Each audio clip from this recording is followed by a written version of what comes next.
بسم اللہ الرحمن الرحیم۔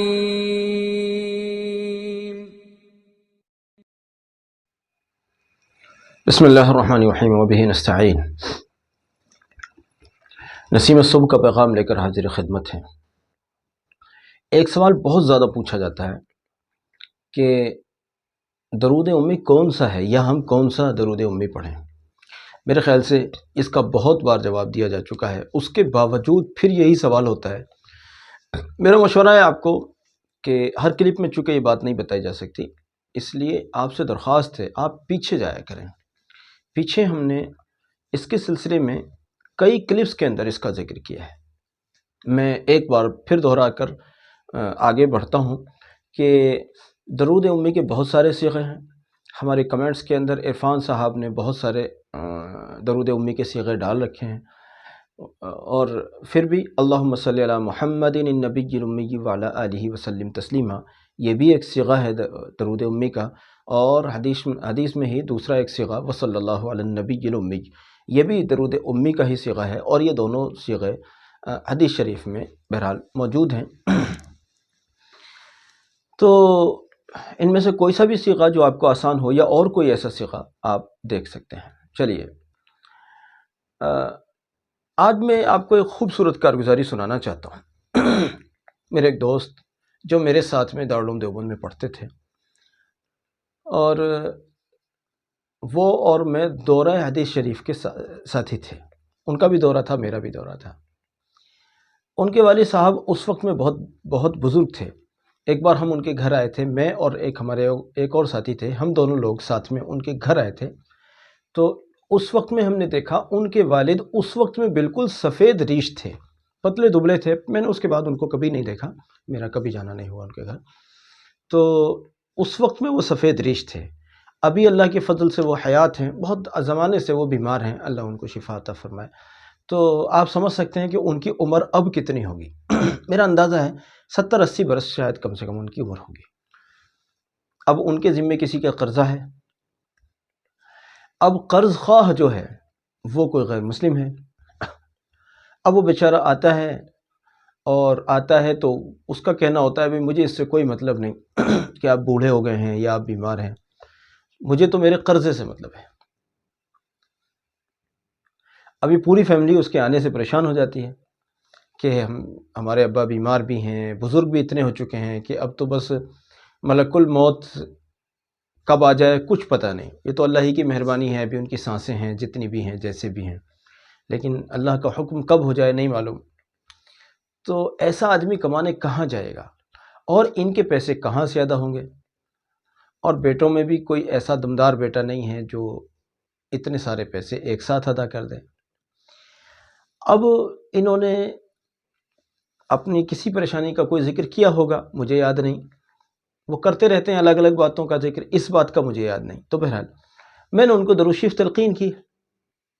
ماشاءاللہ آج انہوں نے مجھے فون کر کے بتایا کہ میں آپ کے کہنے پر درود شریف پڑھ رہا ہوں، اور مجھے اس کا ایک بہت بڑا فائدہ تو یہ ہوا کہ میرا جو دل پریشان رہتا تھا، میرا دل سکون میں آ گیا، سب سے پہلی بات۔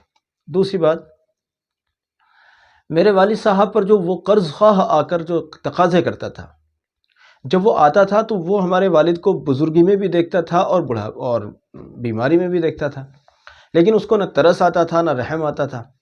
بس اس کا یہ تھا، بس مجھے تو میرے پیسوں سے مطلب ہے، آپ بوڑھے ہو گئے تو میں کیا کروں، آپ بیمار ہیں تو میں کیا کروں، مجھے تو میرے پیسوں سے مطلب ہے۔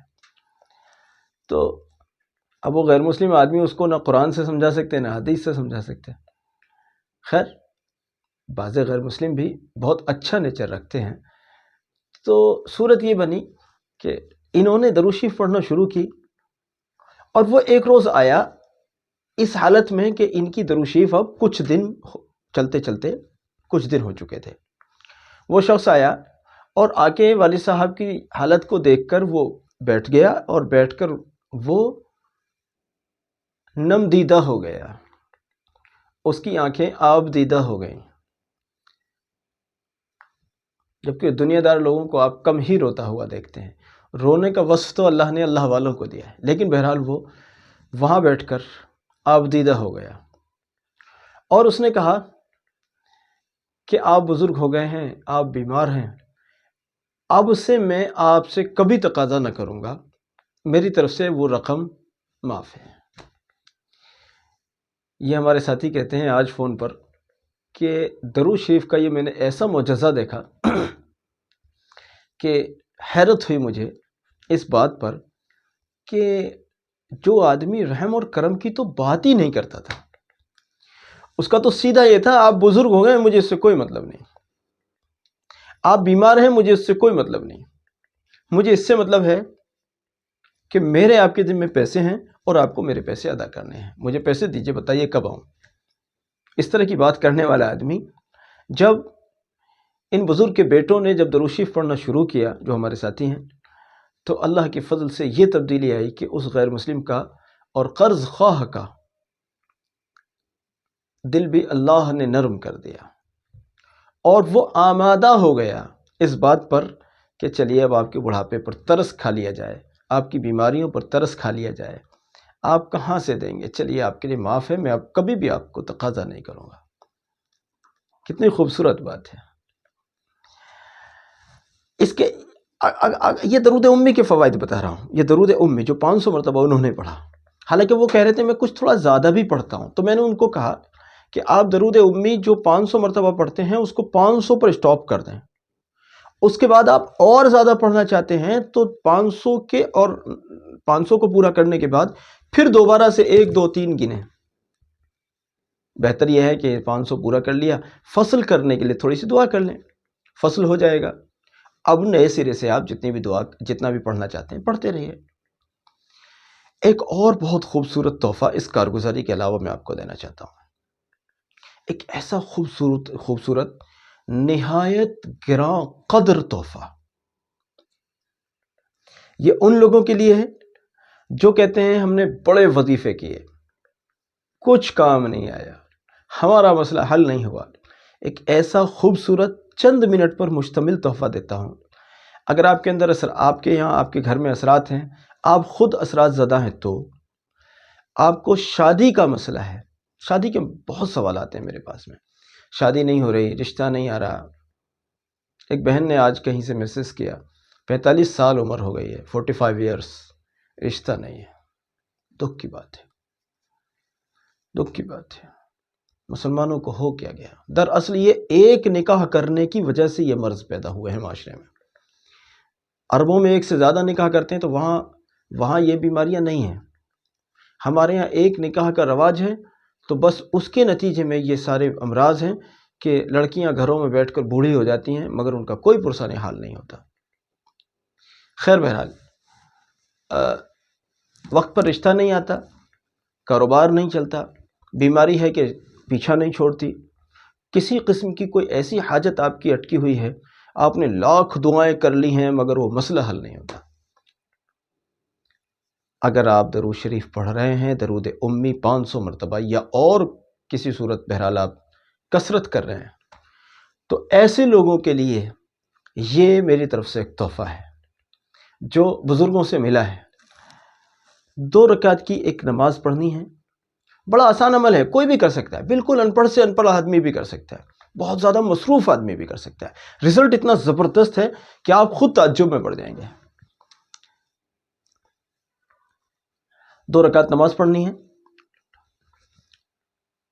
سورہ فاتحہ کے بعد سورہ اخلاص پڑھنی ہے پہلی رکعت میں، دوسری رکعت میں بھی سورہ فاتحہ کے بعد سورہ اخلاص پڑھنی ہے۔ کتنی پڑھنی ہے سورہ اخلاص؟ سورہ فاتحہ 1 مرتبہ پڑھنی ہے، اور سورہ اخلاص آپ اپنی سہولت کے اعتبار سے متعین کر لیجئے، 3 بار پڑھ سکتے ہیں، 5 بار پڑھ سکتے ہیں، 7 بار پڑھ سکتے ہیں، 11 بار پڑھ سکتے ہیں، 21 بار پڑھ سکتے ہیں، کتنا پڑھ سکتے ہیں آپ خود سے اس کو متعین کر لیجئے۔ جب یہ 2 رکعت آپ کی ختم ہو جائیں تو جناب رسول اللہ صلی اللہ علیہ وسلم کی روح عظیم الشان کو اس کا ثواب پہنچائیں، اور ان کے وسیلے سے ان کے سب اہل بیت اطہار رضی اللہ عنہم تمام کو، ان کی تمام ازواج مطہرات کو، ان کے والدین ماجدین کو، ان کے اولاد و بنات کو، ان کی نسلوں کو ان کے سب گھر والوں کو اس کا ثواب پہنچائیں، اور اللہ رب العزت کے حضور ہاتھ اٹھا کر دعا کریں، یا اللہ ان مقدس ہستیوں کا واسطہ میں نے جو یہ تحفہ بھیجا ہے، جو ایصال ثواب کیا ہے، اس عمل کا واسطہ میری فلاں حاجت پوری کر دیجیے۔ چند روز کریں آپ اس عمل کو، اللہ رب العزت کی اگر مدد رہی انشاءاللہ بہت زیادہ مؤثر پائیں گے۔ آپ کی حاجت کوئی بھی ہے، بھئی 3 بار پڑھنا سورہ اخلاص ہر نماز کے ہر رکعت کے اندر، 2 رکعتیں پڑھوا رہے ہیں نا ہم، سورہ فاتحہ کے بعد سورہ اخلاص 3 مرتبہ پڑھنا مشکل ہے کیا؟ دوسری رکعت میں بھی اتنا ہی کر لیں، یا اگر آپ کے پاس موقع ہے تو آپ اور زیادہ بھی کر سکتے ہیں، کتنا بھی کر سکتے ہیں، 7 بار کر لیں، 11 بار کر لیں، 21 بار کر لیں، جتنا آپ کو سہولت ہے اتنا کر لیں۔ 2 رکعت اس طرح روزانہ پڑھ لیا کریں۔ اب یہ 2 رکعت آپ 1 بار پڑھ لیں، 2 بار پڑھ لیں، 3 بار پڑھ لیں، یہ آپ کی اپنی مرضی، ہم تو 1 بار کو کافی سمجھ رہے ہیں، 1 بار پڑھ لیا آپ نے کافی ہو گیا، لیکن آپ کے پاس وقت بھی ہے، آپ چاہتے بھی ہیں کہ میں اور پڑھ لوں، پڑھ لیجئے۔ اب اس کے بعد اللہ رب العزت سے ان مقدس ہستیوں کے واسطہ دے کر دعا کیجئے، انشاءاللہ آپ حیرت میں پڑ جائیں گے، ایسا نتیجہ خیر پائیں گے۔ یہ عمل کسی بہت بڑے تحفے سے کم نہیں ہے، لیکن اس کی اجازت کا اگر سوال آئے گا کہ اس کی اجازت دیجئے، اس کی اجازت ان لوگوں کو بالکل عام ہے جو لوگ عشاء کی نماز کے بعد 500 مرتبہ درود امی پڑھتے ہیں، ان لوگوں کو اس کی اجازت عام ہے۔ اچھا، ایک اور سوال ذرا بیچ میں، کسی ساتھی نے پوچھا تھا کہ درود شریف جو ہم لاکھوں میں پڑھنے کی نیت کر رہے ہیں یا کوشش کر رہے ہیں تو ہمیں رجعت تو نہیں ہوگی؟ شاید آپ نے ہمارے پچھلے پارٹس نہیں دیکھے، ہم نے بتایا تھا کہ درود شریف تو خود ہی رجعت کا علاج ہے۔ درود شریف آپ لاکھوں میں پڑھیے یا جو بھی جتنی بھی تعداد آپ پڑھ رہے ہیں پڑھیے، انشاءاللہ الرحمن ہرگز رجعت نہیں ہوگی، بلکہ اگر پہلے کسی عمل میں رجعت ہو چکی ہے تو وہ ختم ہو جائے گی۔ میں اس کی ایک مثال بتاتا ہوں، میرے ساتھ گزری ایک کارگزاری سناتا ہوں۔ میں نے آیت کریمہ لا الہ الا انت سبحانک انی کنت من الظالمین، اس کے جانے کتنے چلے کیے میں نے، اور میں اس کی زکوٰۃ کئی چلے کرتا رہا، کئی چلے گزر گئے اسی طرح سے۔ تو میرے مزاج میں اس قدر جلال رہنے لگا کہ میں سر کو ٹھنڈا کرنے اور سر کے درد کو بھگانے کے لیے روغن بادام کا استعمال کرتا تھا، اور لوگوں سے میرا کچھ معاملہ نہ ہو اس لیے میں لوگوں سے تھوڑا سا بچ کر رہتا تھا، کیونکہ کسی کی بات ذرا سی بھی برداشت نہیں رہتی تھی، اس قدر جلال تھا۔ رجت نہیں کہہ سکتے آپ اس کو، جلال اور بات ہے، رجت اور بات ہے۔ رجت نہیں ہو سکتی انشاءاللہ، کیونکہ میں درود امی بہت زمانے سے پڑھتا ہوں، اور جو شخص درود امی 500 مرتبہ عشاء کے بعد پڑھتا ہے انشاءاللہ اس کو رجت نہیں ہوگی۔ تو میں تو جانے کب سے پڑھ رہا ہوں، مجھے نہیں معلوم میری زندگی میں عملیات پہلے آئے یا درود شریف پہلے آئے، کچھ نہیں معلوم۔ بہرحال تو اب مجھے جلال بہت زیادہ رہتا تھا۔ ہمارے یہاں ایک بزرگ آئے، میں چاہتا تھا مجھے کوئی کلمہ طیبہ کی اجازت دینے والا مل جائے۔ یہ تھوڑی سی پرانی باتیں سناتا ہوں آپ کو۔ اب بہرحال ایک بزرگ آئے، انہوں نے مجھے 5000 مرتبہ کلمہ طیبہ پڑھنے کی اجازت دی۔ خیر وہ 5000 بھی پڑھتے پڑھتے کچھ وقت ہوا، پھر میں نے اس کو بڑھایا، اس میں 12000 اس کو کیا۔ 12000 ہمارے یہاں بہت ساری چیزیں پڑھی گئی ہیں الحمدللہ، تو میں نے اس کو 12000 کیا۔ تو اس کے پڑھنے کا مجھے ایک بڑا فائدہ یہ ہوا کہ جو جلال میرے مزاج میں آ گیا تھا آیت کریمہ پڑھنے سے، لا الہ الا انت سبحانک انی کنت من الظالمین پڑھنے سے، جو جلال مزاج میں آ گیا تھا وہ کلمہ طیبہ کی کثرت کرنے کی برکت سے وہ جلال کم ہوا۔ اب چونکہ کلمہ طیبہ کے اپنے ہی جلوے ہیں، کلمہ طیبہ پڑھنے کے درمیان میں یہ ہونے لگا کہ ایک دانہ سا نکلتا تھا ذرا سا، اور صبح کو وہ اچھا خاصا موٹا ہو جاتا تھا۔ مجھے خدایا کبھی یہ مرض نہیں ہوا، یہ کہاں سے رات کو اتنا سا تھا اور صبح کو اتنا بڑا ہو گیا۔ کلمہ طیبہ پڑھنے والے بعض لوگوں کو ایسا ہوتا ہے۔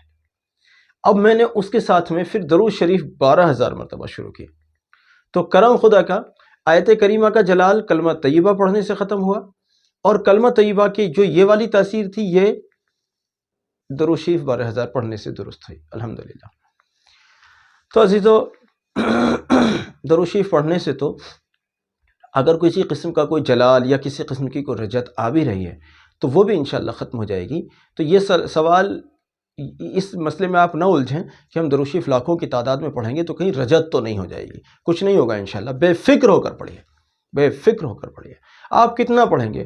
کوئی لاکھ پڑھے گا، 2 لاکھ، 4 لاکھ، 5 لاکھ، 6 لاکھ، 7 لاکھ پڑھو گے۔ ہمارے یہاں تو اللہ کے فضل سے جو 8 لاکھ پڑھتے ہیں وہ بھی ماشاءاللہ مست ہیں، کوئی مسئلہ ہی نہیں ہے، اللہ کا کرم ہے، بلکہ پہلے سے زیادہ بہتر ہے الحمدللہ۔ چلیے جی، بہت لمبی کلپ ہو گئی۔ دعا کی درخواست ہے آپ سے، ہمارے اس پروگرام کو ساری امت تک پہنچانا آپ کی ذمہ داری ہے، یہ آپ کے لیے صدقہ جاریہ ہے۔ درود شریف کا پیغام ہر ایک گھر تک، ہر ایک در تک پہنچنا چاہیے۔ یہ آپ اپنے ذمے ٹھان لیں کہ ہم کہتے ہیں درود شریف صرف پڑھنا نہیں ہے، صرف لکھنا نہیں ہے، بلکہ اس کے مبلغ بھی بننا ہے۔ پڑھنا بھی ہے، پڑھوانا بھی ہے، لکھنا بھی ہے، لکھوانا بھی ہے، اور درود شریف کے مبلغ بننا ہے، درود شریف کے داعی بننا ہے، درود شریف کو پہنچانا ہے امت تک۔ آپ کے لیے بھی نفع اور ان پڑھنے والوں کے لیے بھی نفع انشاءاللہ۔ السلام علیکم ورحمۃ اللہ وبرکاتہ۔